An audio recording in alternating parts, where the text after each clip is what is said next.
Good afternoon, Cross Timbers. Today is Monday, October 27th. This is Texan TV News from Tarleton State University campus in Stephenville, Texas. I am Taylor Kennedy. These are today's top stories. In campus news on Saturday, Tarleton State University held their second Texan tour.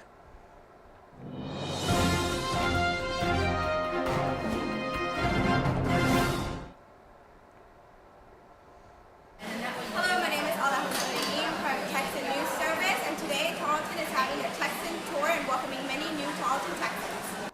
The campus was filled with many future Tarleton Texans and their families who were guided all around campus by their own personal tour guide. Students and family members had the opportunity to come explore many of Tarleton's academic opportunities and see firsthand the spirit of Tarleton. During the tour, they walked around campus, learned about Tarleton traditions, different organizations, and more. We've been to a lot of different campuses, so to narrow it down to Tarleton, it was a big choice for us. And we've been to a lot of big campuses. We expect from Tarleton a great education, which we'll find here, a great camaraderie and sportsmanship and spirit, and a lot of things to do. The living in different halls, they have a lot of opportunities to choose what you like. He's the one who chose all this, and his girlfriend goes here. Now, compared to other campuses that you've gone to visit, how do they compare with Tarleton? The other campuses have a lot to offer also, but we narrowed it here because of everything it offers. I mean, it's very well-rounded, and it's close to home. Favorite part of the tour, probably getting to know the professors and know what they're about and know how they're going to help me in my career path to get the job I want. Okay. And coming into Tarleton, what's something that you're interested in getting involved in and whatnot? Getting involved in just like the community and helping out in maybe a fraternity. Okay, nice. And what major are you planning to pursue? Business.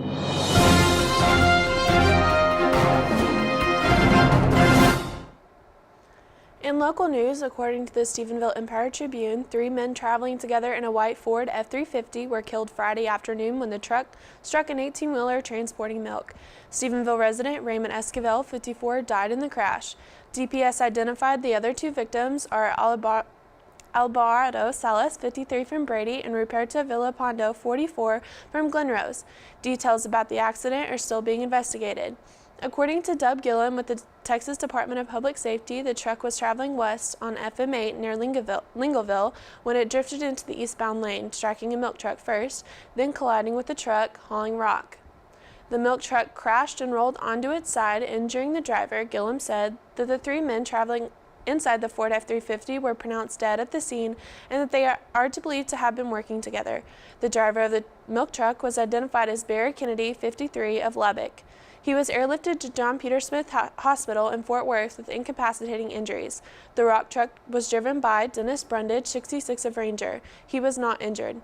The accident shut down FM8 and FM 219 for hours Friday as emergency crews worked to tend the injured and clear the scene.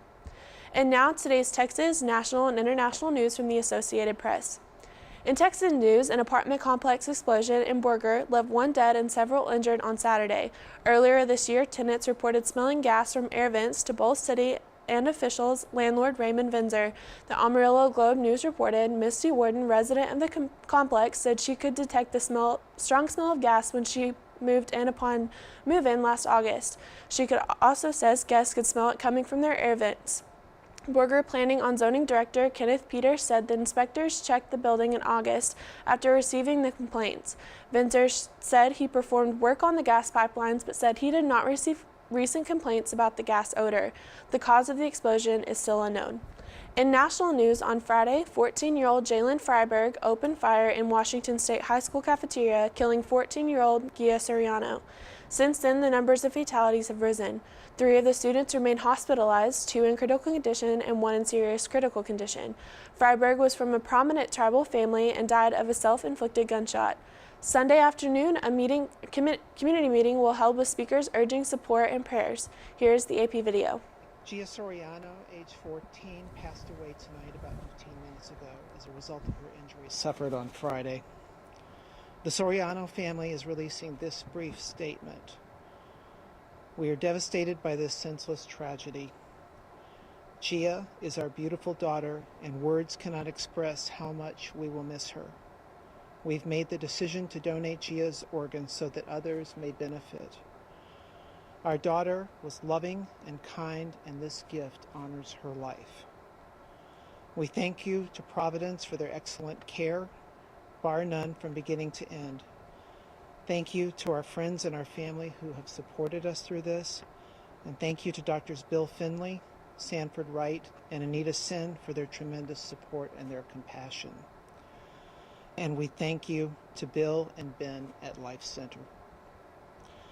We ask that you all please respect our privacy and give us the space and time we need to grieve and spend time together as a family in memory of Gia. Folks, our hearts and our prayers here at Providence go out to the entire Soriano family. And we're asking you, along with the Soriano family, to please respect their privacy during this time for their grief. It will take them a long time to heal. They will never heal from this. I want to let you know also that Shay Chuckalnasket remains in critical condition. In international news, fighting continues between Kurdish troops and Islamic State group militants. Smoke was seen rising over Syria border town of Kobani. Kurdish fighters have held off a month-long offense by the Islamic State group with the help of U.S.-led campaign of airstrikes. Turkey's president said he will allow Syrian rebels to go through his country to help the town Belgraded defenders.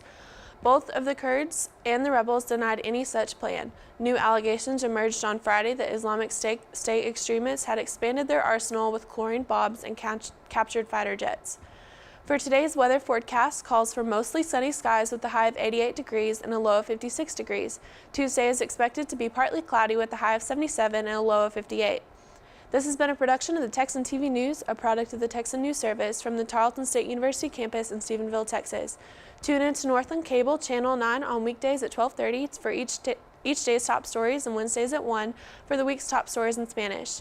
And to Granbury TV on weekdays at 5:30, 6, and then again at 7:30 and 8. And you can follow the Texan News Service on Facebook and Twitter and check out our website at www.texannews.net for all of your latest local, state, national, and international news, as well as all of your entertainment and sports updates in the live stream of Texan TV News. Today's broadcast was produced by Hillary Foreman, Caitlin Gast, and Dixie Taylor, and Alejandra Arreguin. I'm Taylor Kennedy. Have a wonderful day, Tarleton Texans.